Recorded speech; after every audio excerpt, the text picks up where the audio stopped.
اللہ تعالیٰ فرماتے ہیں سورہ لقمان میں سورہ نمبر 31 آیت نمبر 14 میں کہ ہم نے انسانوں سے کہا ہے کہ اپنے والدین کی عزت کرے، اپنے والدین سے اچھا برتاؤ کرے، اور تمہاری ماں نے تمہیں تکلیف کے ساتھ جنم دیا، تکلیف کے ساتھ اپنی کوکھ میں رکھا اور تکلیف کے ساتھ آپ کو جنم دیا۔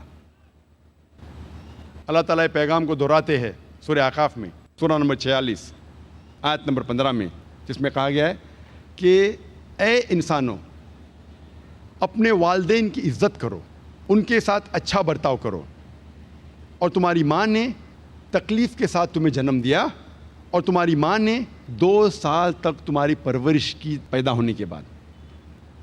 اس کے اندر ویننگ کا ذکر ہے، میں نے آپ کو دودھ پلائی۔ یہاں اللہ سبحانہ و تعالی خواتین کا رتبہ حمل کی وجہ سے اور اونچا کرتا ہے۔ اور اکثر آپ دیکھیں گے میڈیا میں اسلام کے بارے میں غلط فہمیاں جو میڈیا پھیلا رہی ہے، اس میں ہمیشہ میڈیا یہ کہتی ہے کہ اسلام خواتین کو اپنے حقوق نہیں دیتا اور اسلام خواتین کو ذلیل کرتا ہے۔ یہ سمے نہیں ہے یہ الزام کو دور کرنے کا۔ اور اس موضوع پہ میں نے تقریر کی تھی لاسٹ کانفرنس میں انگریزی میں، وومنز رائٹس ان اسلام، اسلام میں خواتین کے حقوق۔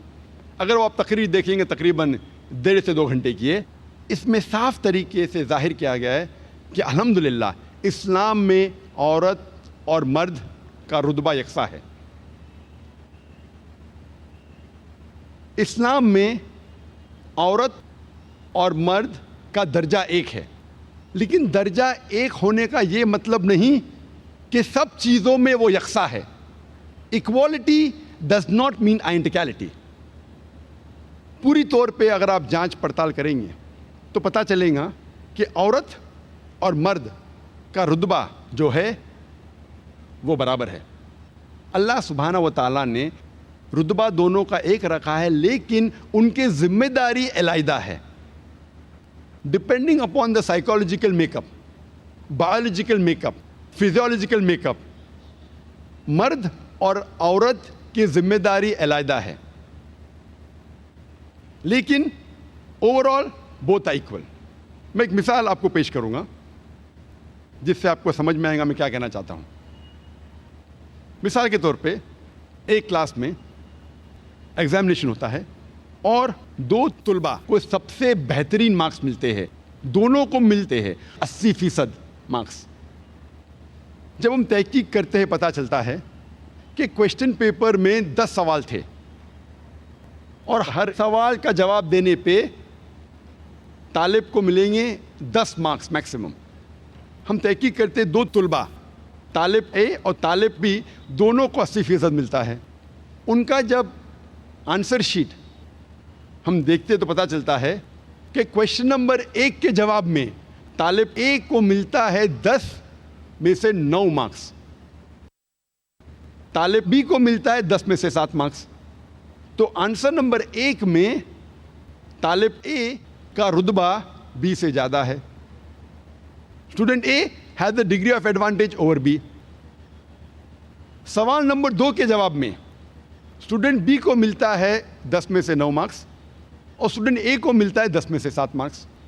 تو جواب نمبر 2 میں اسٹوڈنٹ بی کا رتبہ اونچا ہے، student B has a degree of advantage over student A. باقی سارے 8 سوال کے جوابوں میں دونوں اسٹوڈنٹ اے اور بی کو ملتا ہے 10 میں سے 8۔ آپ جب حساب لگاتے ٹوٹل کرتے ہیں ہمیں پتہ چلتا ہے دونوں اسٹوڈنٹ کو اے اور بی، طالب اے اور بی دونوں کو ملتا ہے 100 میں سے 80 مارکس۔ اسی طریقے سے کچھ چیزوں میں عورتوں پہ ذمہ داری زیادہ ہے، کچھ چیزوں میں مرد پہ ذمہ داری زیادہ ہے، لیکن پوری طور پہ آدمی اور مرد اسلام میں ایک ہی درجے کے ہیں۔ مثال کے طور پہ اگر ایک چور میرے گھر میں داخل ہوتا ہے، میں نہیں کہوں گا میں خواتین کے حقوق میں مانتا ہوں، I believe in women's rights. میں نے کہوں گا میری بہن اور میری بیوی سے کہ جا کے چور کا سامنا کرو۔ میں جانتا ہوں کہ آدمی عورت سے زیادہ طاقتور ہے، اور اللہ سبحانہ تعالیٰ فرماتے ہیں سورہ نساء میں سورہ نمبر 4 آیت نمبر 34 میں کہ اللہ سبحانہ و تعالیٰ نے مرد کو عورت سے زیادہ طاقت دی ہے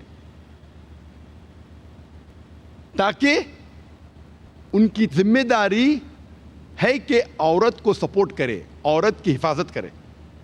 تو اس کے اندر کیونکہ مرد کو طاقت زیادہ دی ہے، اسی لیے مرد کی ذمہ داری ہے کہ وہ عورت کی حفاظت کرے۔ میں یہ نہیں کہہ سکتا ہوں I believe in women's rights, میں خواتین کے حقوق میں مانتا ہوں، اس لیے میری بہن، میری اہلیہ، میرے والدہ جا کے جھگڑا کرے۔